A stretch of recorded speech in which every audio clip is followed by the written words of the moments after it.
Thank you very much for the lovely intro, Scott. I really appreciate it. As Scott mentioned, my group works on creating actionable knowledge for reducing disaster risk. And I added actionable here because I want to emphasize that we don't just want to describe these or assess these risks. We actually want to create knowledge that helps us reduce them in a tangible way for communities.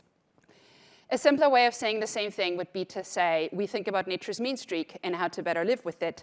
And here are 4 examples of nature's mean streak: volcanic eruptions, ice sheet instability, earthquakes generated by wastewater injection, and flooding. The tools we bring to the table is mathematical modeling. So I'm a theoretical physicist by training. I come out of particle accelerator world.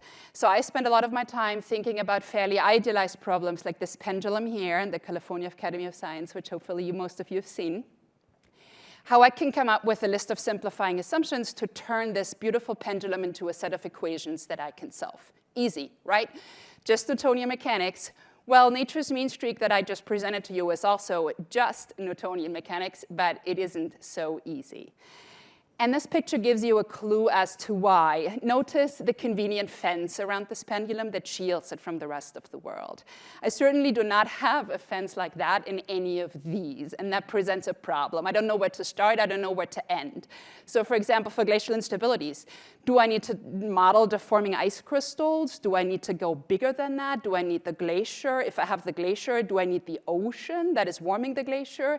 If I have the ocean, do I need the atmosphere and the snow? And maybe I need the whole climate system, right?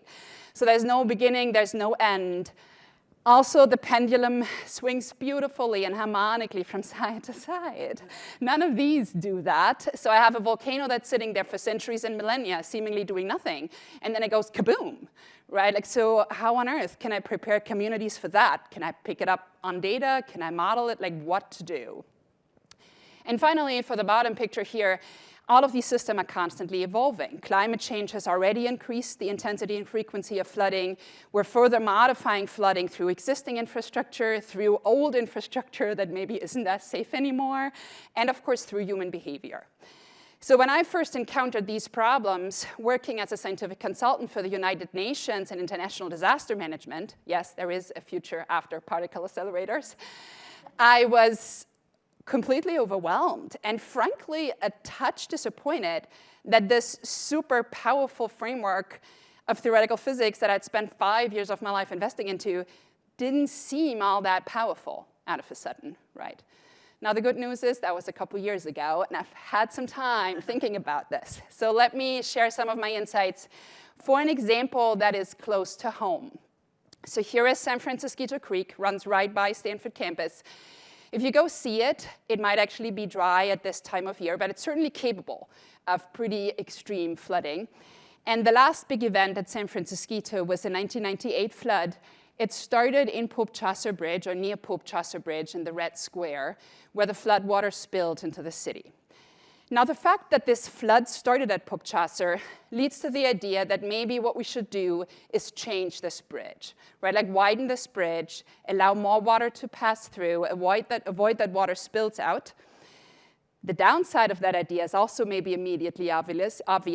It lies in the insight that more water would pass through and hence potentially increase flood risk downstream.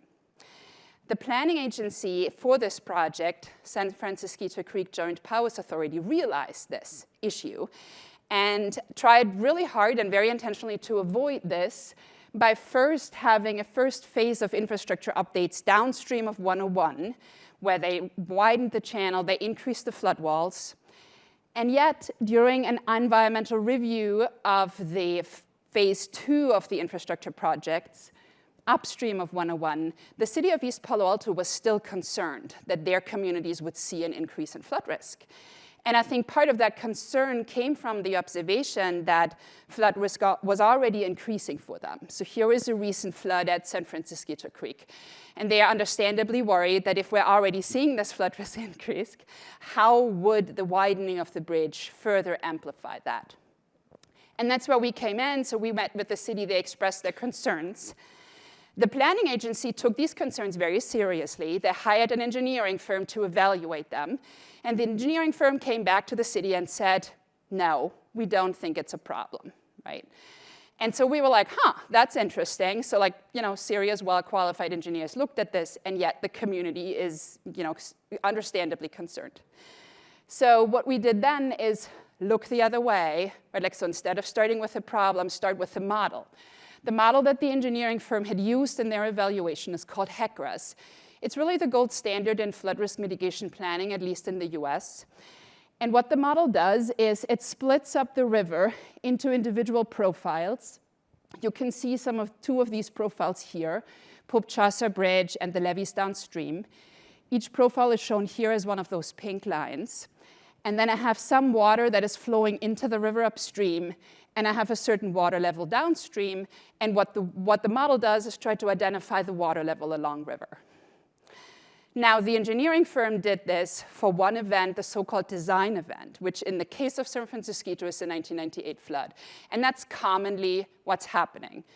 We used the same model, we did the same thing, we came to the same conclusion, right? Like, so yes, for this particular event, widening the bridge would not actually increase the risk for downstream communities. However, I don't think that is what the city was asking. Right? Like, what the city was concerned about was not this one event, past event, hypothetically occurring again in the future. The city was concerned about flooding more generally, the flooding that is happening right now in these communities. So what we needed is a model that answers the actual question that the city has, aka we need more flood events in this model. Here comes work from my fantastic postdoc, Katie Serafin. And what we've done here is create 50 alternative futures. So we're creating synthetic data through machine learning that allow us to evaluate multiple different water influxes at the top, multiple different ocean levels at the bottom. So 50 alternative futures, each 1,000-year long, that give us different water levels within this river. And so these are the gray lines. Whenever one of the gray lines exceeds the black line, that is when I see a flood. So for example, for this transect 315 here, you can see that most of these events are not a flood, but those that exceed the yellow dashed line are. So what's the bottom line here? First, what we did is look at the current state of infrastructure and current climate. And we can identify that indeed the flood risk is really high around Pope Chaucer, right? Like, so we should do something about that. And the way to think about these maps is really like an epicenter map, right? Like, so the dot here just tells you where the flood initiates. It doesn't tell you the whole flood extent in the way that we do for earthquakes. And the radius is the return period. So clearly we have a problem, right? With the current planning, this problem would shift downstream. You can see that the dark blue dots near Pope Chaucer before have disappeared, and they've all shifted towards the downstream communities that the city of East Palo Alto was concerned about. In a past climate, the return period of this flooding would have been 215 years, so quite rare. But with the climate change that is currently happening in California, so this is not some hypothetical extreme scenario, this is what's happening right now, we're looking at 75 years.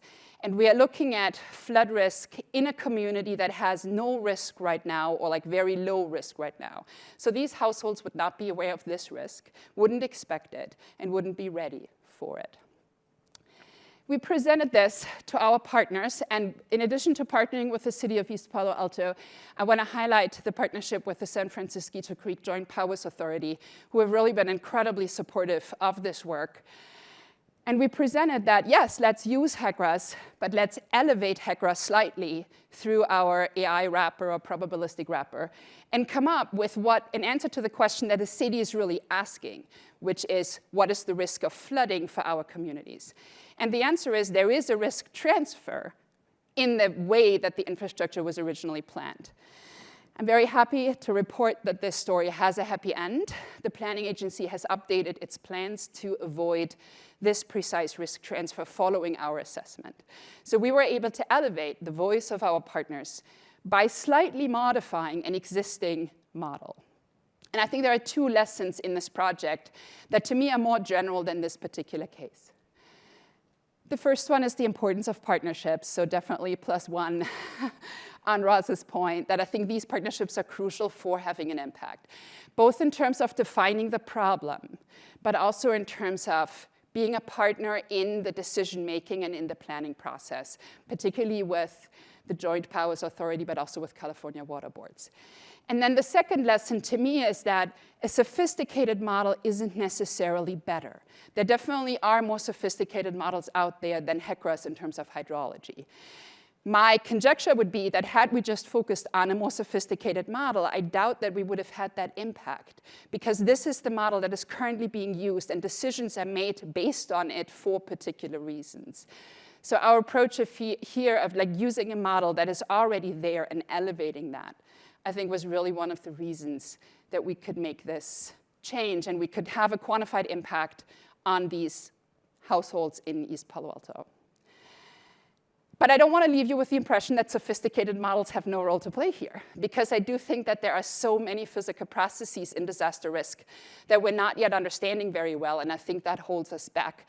And that's a commonality in many of our projects, and one of the reasons why we intentionally work across different projects. So what does a change of pace mean, and that characterizes disasters? Here's the satellite image that has changed how we think about Antarctica, and it shows what rapid means in the context of glacial speeds. So currently in Antarctica, we're not losing ice from the outside as you would expect if it was just an ice cube sitting in warming water.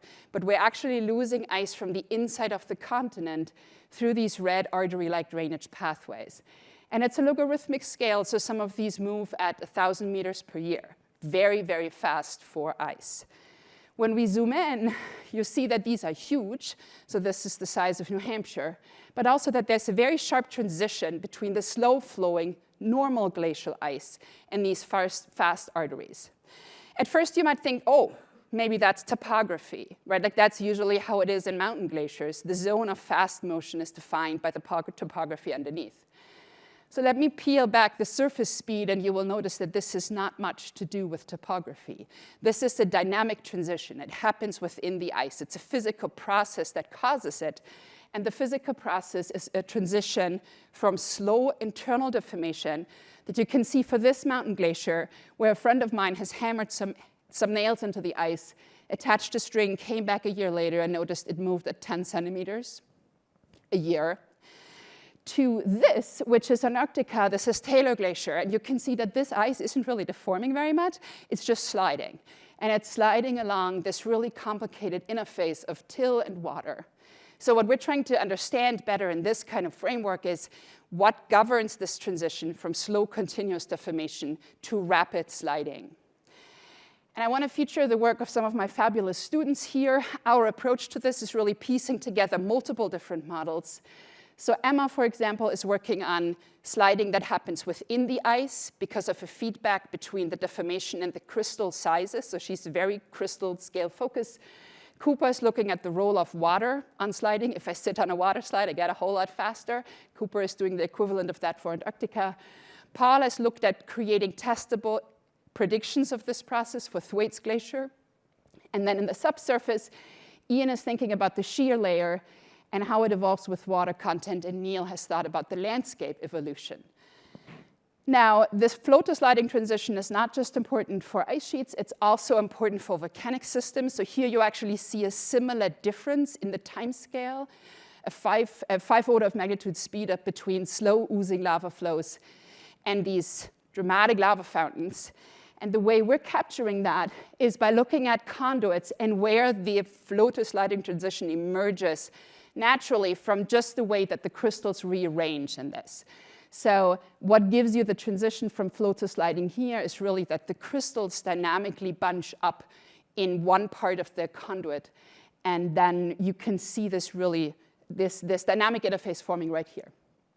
That's work by Jipeng Qing through direct numerical simulations.